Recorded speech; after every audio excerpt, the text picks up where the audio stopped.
Hello नमस्कार, मैं पूर्वांक। बहुत बहुत स्वागत है आपका आप ऑनलाइन एकेडमी में। आज के इस वीडियो से हमने एक और पहले स्टार्ट किया अपने चैनल पे।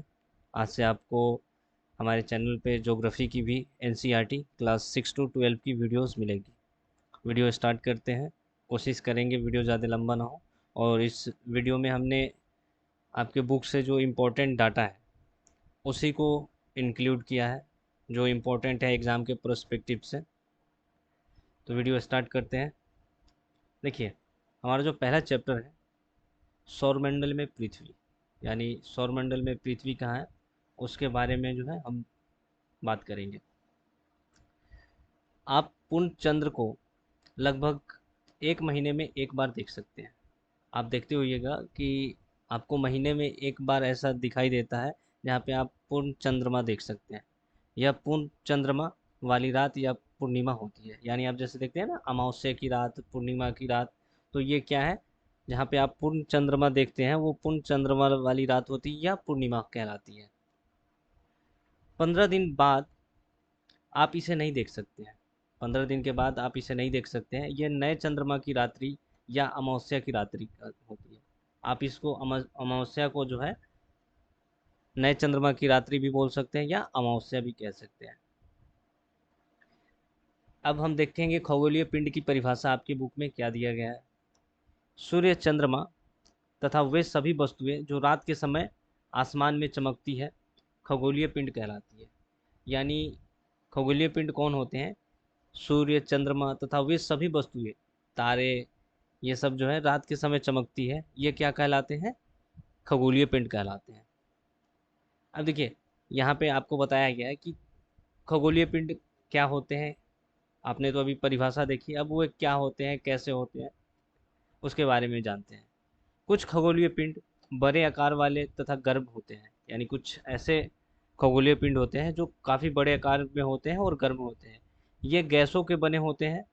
इनके पास अपनी ऊष्मा तथा प्रकाश होती है जिसे वे बहुत मात्रा में उत्सर्जित करते हैं। इन खगोलीय पिंडों को तारा कहते हैं। सूर्य भी एक तारा है। जैसे हम बोलते हैं ना सूर्य के पास अपनी रोशनी है, तो सूर्य क्या है? तारा है, क्योंकि सूर्य बहुत बड़ा है आकार में, गर्म होता है, गैसों से बना हुआ है और उसके पास अपना ऊष्मा भी है और प्रकाश है, इसलिए सूर्य क्या है? एक तारा है। और ये खगोलीय पिंड जो है उसको तारा भी कहते हैं। क्यों कहते हैं? क्योंकि इनके पास अपना जो है ऊष्मा होता है, ये गैसों के बने होते हैं, ये प्रकाश भी देते हैं और ये बड़े आकार के होते हैं और गर्म भी होते हैं। देखिए, अब यहाँ पे पुराने ज़माने में, आज के ज़माने में कंपास आ गया है या बहुत ऐसे साधन आ गए जिसके माध्यम से आप आसानी से कह सकते हैं कि ये नॉर्थ है, ये ईस्ट है, ये वेस्ट है, ये साउथ है।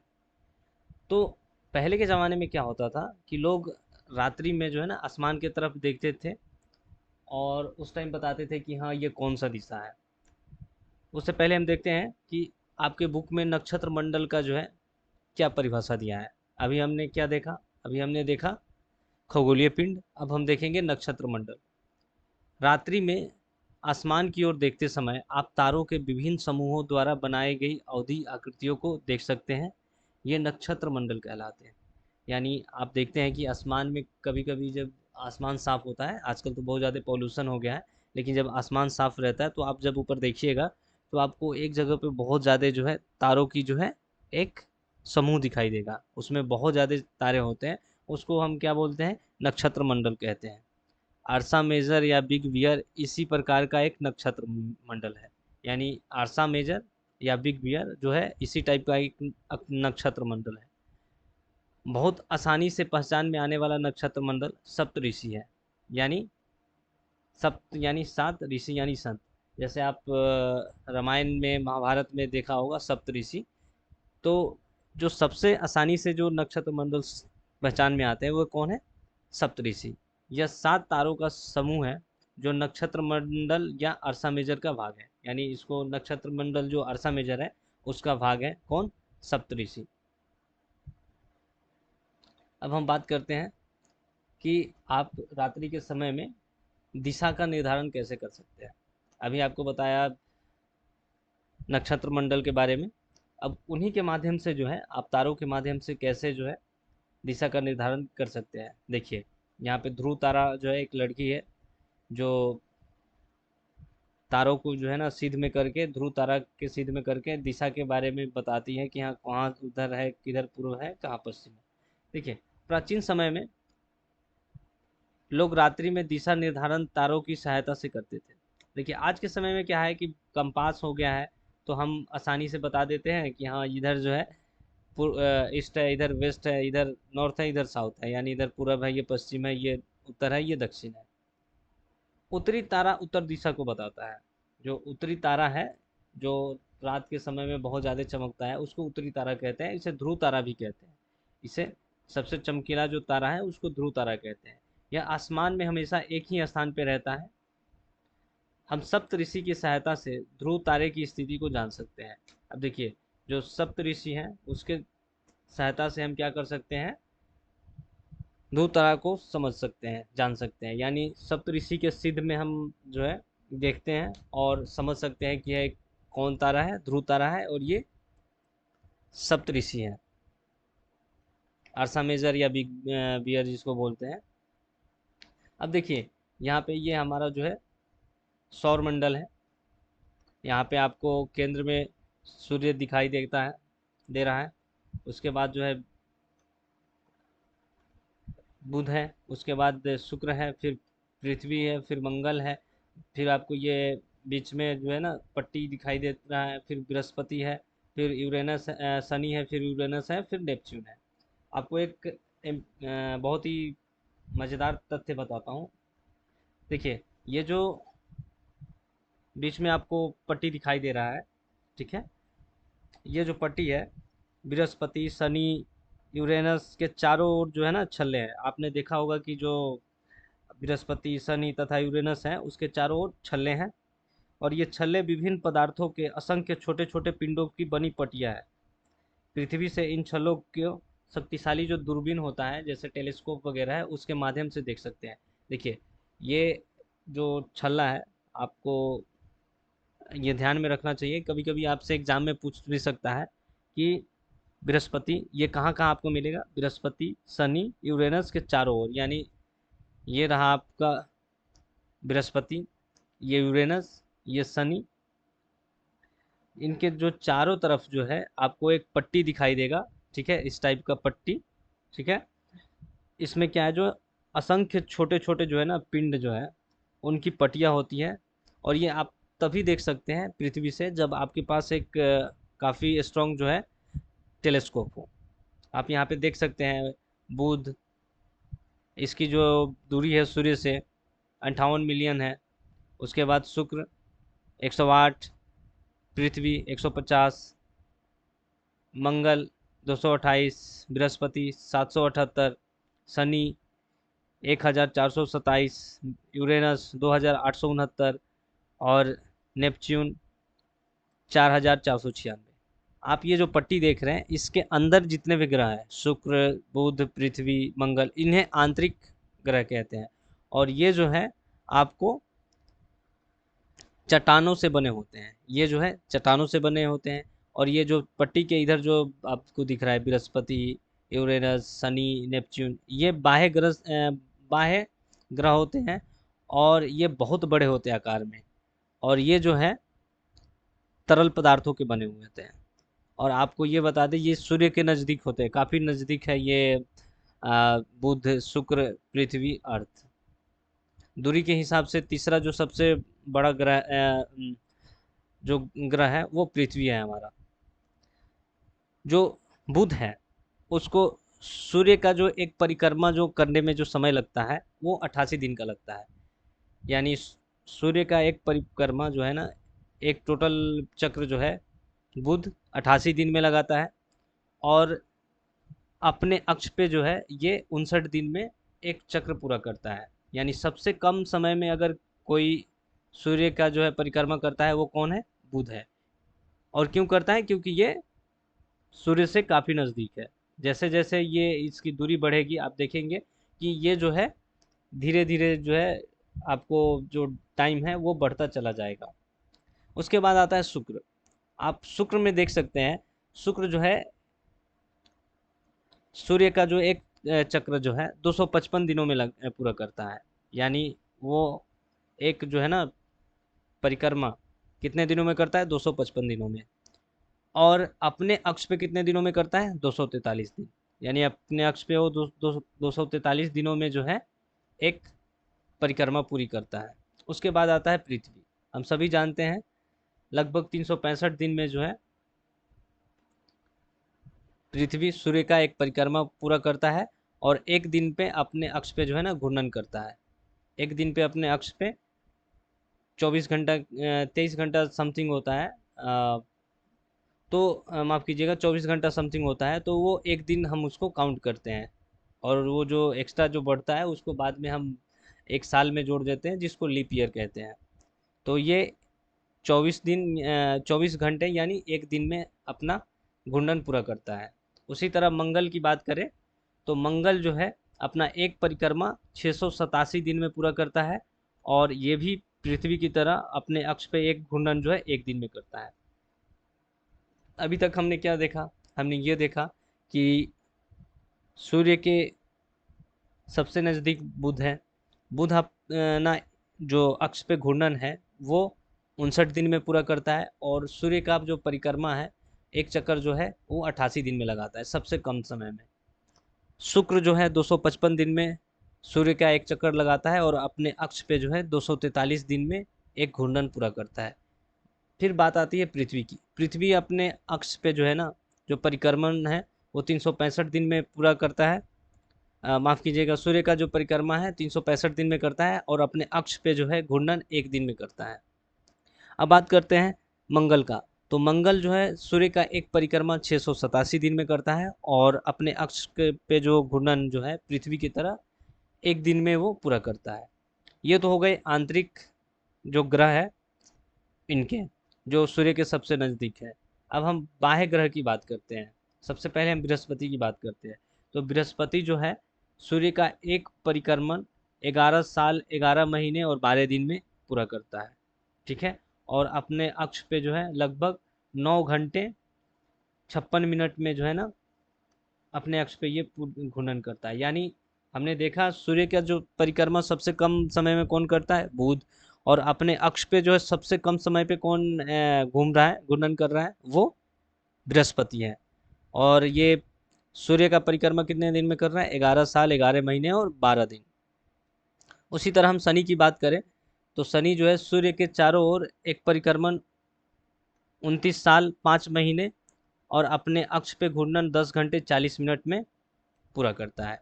यानी शनि जो है सूर्य का एक परिक्रमण 29 साल 5 महीने में पूरा करता है और अपने अक्ष पे जो है घूर्णन 10 घंटे 40 मिनट में पूरा करता है।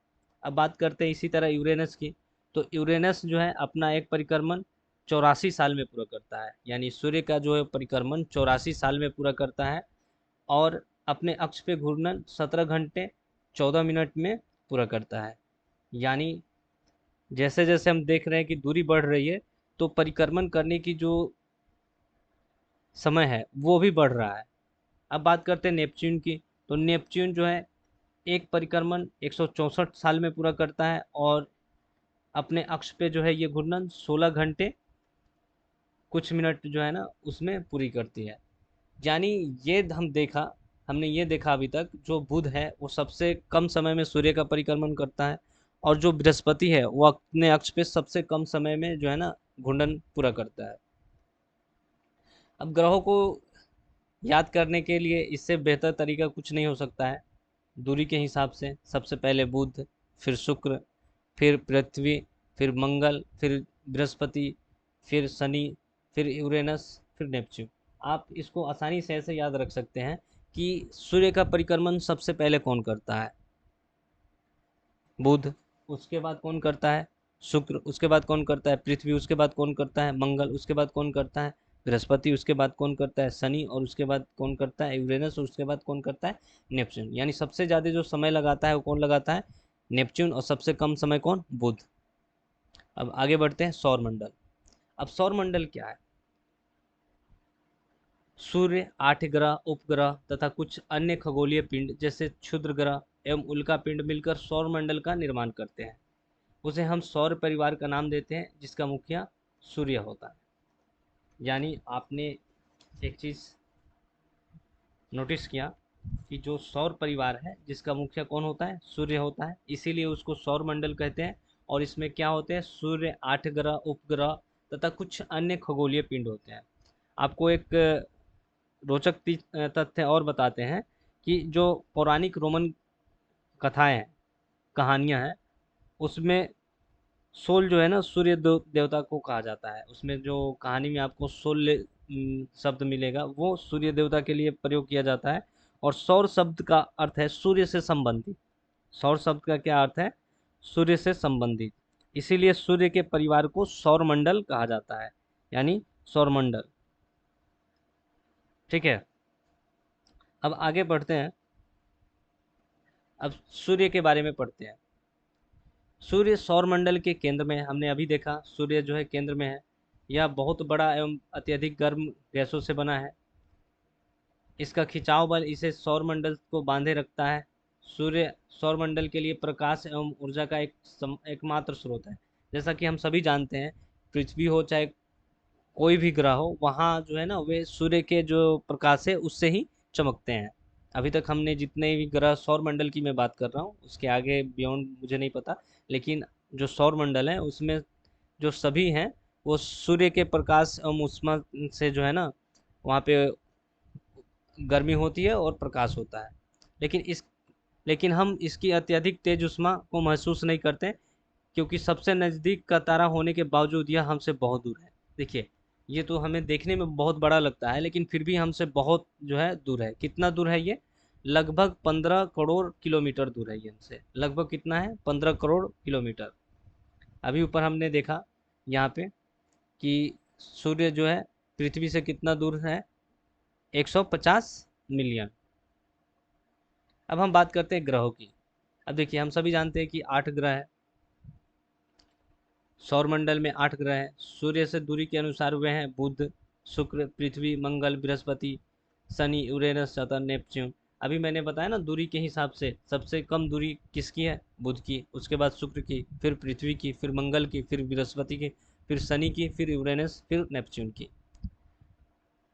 सौरमंडल में सभी 8 ग्रह एक निश्चित पथ पे जो है ना चक्कर लगाते हैं। और ये जो रास्ते हैं जो दीर्घवृत्ताकार में फैले हुए हैं, यानी जो सभी ग्रह हैं, सूर्य का जो चक्कर जो है दीर्घवृत्ताकार पथ पे लगाते हैं। ये कक्षाएं कहलाती है। जैसे आपने सुना होगा, ये पृथ्वी की कक्षा है, ये शनि का कक्षा है, ये बुध का कक्षा है, ये मंगल ग्रह का कक्षा है। बुध सूर्य से सबसे नज़दीक है। अभी हमने देखा जो बुध है सूर्य का सबसे नज़दीक है। अपनी कक्षा में सूर्य के चारों ओर एक चक्कर लगाने में इसे 88 दिन, केवल 88 दिन का जो है समय लगता है। आपने देखा है कि हमने पढ़ा है अभी कि ये सूर्य का जो चक्कर जो है, एक परिक्रमण पूरा कितने समय में करता है, 88 दिन में। शुक्र को पृथ्वी का जुड़वा ग्रह माना जाता है, क्योंकि इसका आकार एवं आकृति जो है पृथ्वी के समान है। किसको पृथ्वी का जुड़वा ग्रह कहा जाता है, शुक्र को, क्योंकि इसका आकार और जो आकृति है लगभग पृथ्वी के समान ही है।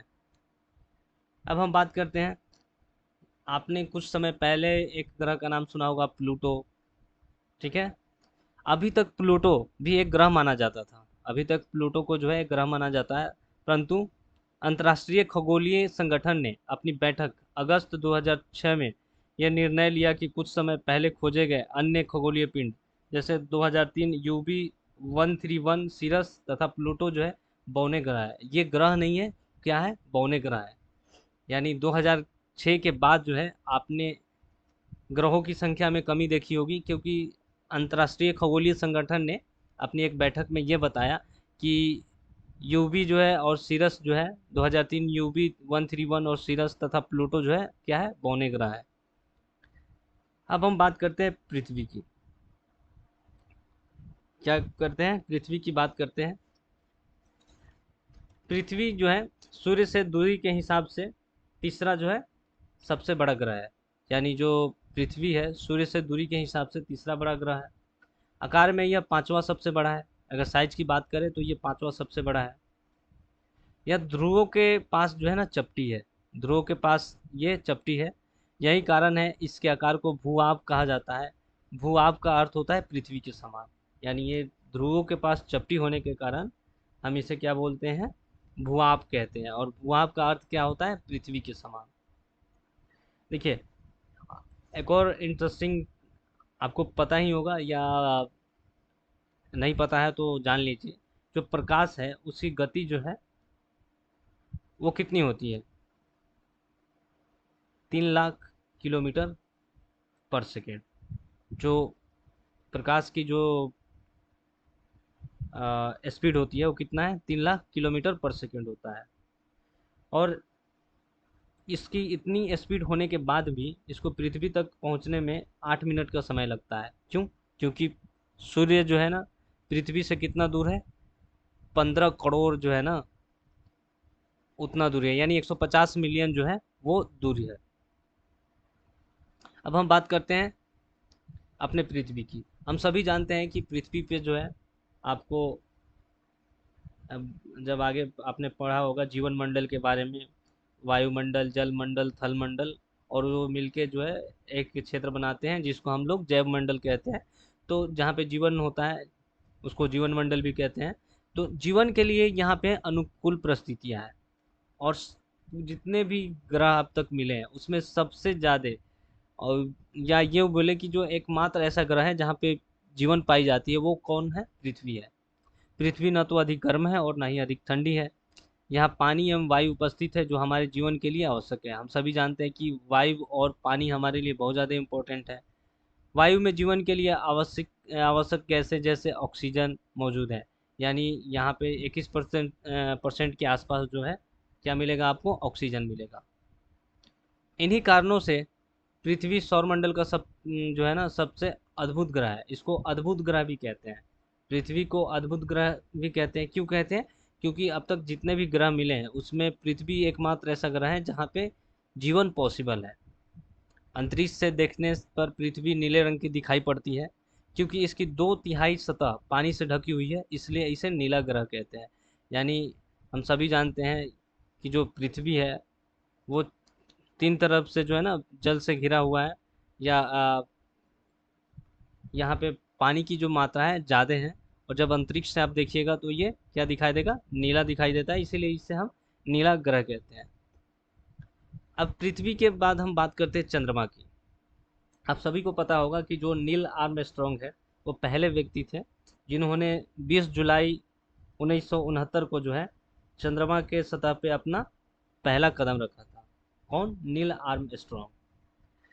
पृथ्वी हमारा जो, माफ़ कीजिएगा, चंद्रमा जो है हमारी पृथ्वी के पास केवल एक ही उपग्रह है जिसको हम चंद्रमा के नाम से जानते हैं। पृथ्वी का एकमात्र उपग्रह, सैटेलाइट कह सकते हैं। इसका व्यास जो है पृथ्वी के व्यास का केवल 1/4 है। यानी सूर्य हमसे बहुत बड़ा है और चंद्रमा जो है हमसे छोटा है, और हम जो है चंद्रमा से बड़े हैं। यह इतना बड़ा इसलिए प्रतीत होता है क्योंकि हमसे जो है ना बहुत नज़दीक है। यानी अन्य ग्रहों और खगोलीय पिंडों के कंपैरिजन में ये हमसे बहुत ही नज़दीक है। यह हमसे 3,84,400 किलोमीटर दूर है। चंद्रमा पृथ्वी का एक चक्कर लगभग 27 दिन में पूरा कर लेता है। क्योंकि कम दूरी है तो उसे कम दूरी पे जो है ना चक्कर लगाना पड़ता है, ज़्यादा दूरी होता तो उससे ज़्यादा चक्कर लगाना होता है। लगभग इतने ही समय में यह अपने अक्ष पे भी एक चक्कर लगा लेता है, यानी इतना ही समय में वो अपना घूर्णन भी पूरा कर लेता है। इसके परिणाम स्वरूप हमें चंद्रमा का केवल एक ही भाग दिखाई देता है। हमें जो चंद्रमा दिखाई देता है वो केवल एक ही भाग है। ठीक है, हमें जो चंद्रमा दिखाई देता है वो केवल एक ही भाग है। अब बात करते हैं क्षुद्र ग्रह की। अब क्षुद्र ग्रह क्या होते हैं? तारों, ग्रहों एवं उपग्रहों के अतिरिक्त असंख्य छोटे पिंड भी सूर्य के चारों ओर जो है चक्कर लगाते हैं। इन पिंडों को क्या कहते हैं? क्षुद्र ग्रह कहते हैं। यानी हम सभी जानते हैं कि तारे, ग्रह, उपग्रह के अतिरिक्त जो है ना असंख्य छोटे पिंड जो है सूर्य का चारों चक्कर लगाते हैं, और इन पिंडों को हम क्या कहते हैं? क्षुद्र ग्रह कहते हैं। ये मंगल एवं बृहस्पति की कक्षाओं के बीच में पाया जाता है। अभी आपको मैंने ऊपर ये बताया, जो क्षुद्र ग्रह की जो पट्टी है ये कहाँ पे है? ये जो पट्टी आपको दिखाई दे रही है, ये वाली पट्टी, ये क्या है? क्षुद्र ग्रह की है। तो ये कहाँ पाई जाती है? मंगल और बृहस्पति के कक्षाओं के बीच में। आपसे सवाल पूछ सकता है कि क्षुद्र ग्रह कहाँ पाया जाता है, तो ये मंगल एवं बृहस्पति के कक्षाओं के बीच में पाए जाते हैं। और आपको बताया जो बृहस्पति, यूरेनस, नेपच्यून वगैरह, इसके जो चारों तरफ जो है ना, जो छल्ले जो है, असंख्य जो छोटे छोटे पिंड जो है घूमते रहते हैं, वो अलग चीज़ है। और ये जो है क्षुद्र ग्रह की जो पट्टी है मंगल और बृहस्पति के बीच में, ये अलग है। वैज्ञानिकों के अनुसार क्षुद्र ग्रह ग्रह के ही भाग होते हैं जो कि बहुत वर्ष पहले विस्फोट में टूटकर अलग हुए हैं। यानी वैज्ञानिकों के अनुसार जो क्षुद्र ग्रह होते हैं वो कोई अलग नहीं होते हैं, ये जो है ना विस्फोट विस्फोट की वजह से जो है ग्रहों से टूट के अलग होते हैं। अब हम बात करते हैं उल्का पिंड की। सूर्य के चारों ओर चक्कर लगाने वाले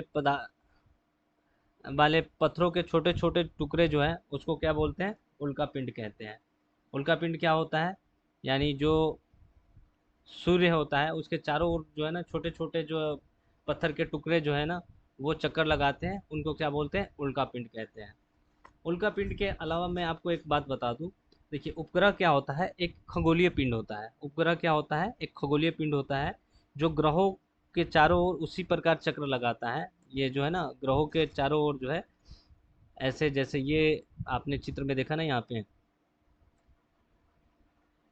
पे ये जैसे आप देख रहे हैं कि ये लोग जो चक्र लगा रहे हैं, तो उपग्रह जो है खगोलीय पिंड है और ये ग्रहों के चारों तरफ वैसे ही चक्र लगाते हैं जैसे सूर्य के चारों तरफ ग्रह चक्र लगाते हैं। ठीक है। आपने एक और चीज़ सुना होगा मानव निर्मित उपग्रह के बारे में, सेटेलाइट वगैरह के बारे में। तो ये क्या है? एक कृत्रिम पिंड है। ये भी जो है ना चक्र लगाता है पृथ्वी का। ठीक है। और ये वैज्ञानिकों के द्वारा बनाया जाता है, जिसका उपयोग हम क्या करते हैं? ब्रह्मांड के बारे में जानकारी प्राप्त करने के लिए करते हैं। आपने उल्का पिंड हो गया। उल्का पिंड के अलावा मैं आपको एक बात बता दूं। जो लाखों तारे हैं, लाखों जो तारे हैं, उनका जो समूह है वो एक समूह मिलके एक आकाशगंगा का निर्माण करता है जिसको मिल्की वे कहते हैं। और हमारा जो सौर मंडल है मिल्की वे का ही एक भाग है। और लाखों जो है आकाशगंगाएं मिलके जो है एक ब्रह्मांड का निकाय निर्माण करता है। यानी बहुत सारे ग्रह मिलके सौरमंडल का निर्माण करते हैं, और लाखों तारे जो है मिलके किसका निर्माण करते हैं? आकाशगंगा यानी मिल्की वे का। और लाखों मिल्की वे जो है ना मिलके एक ब्रह्मांड का निर्माण करते हैं। आज के वीडियो में इतना ही। तब तक के लिए धन्यवाद। मिलते हैं अगले चैप्टर और अगले वीडियो के साथ। धन्यवाद।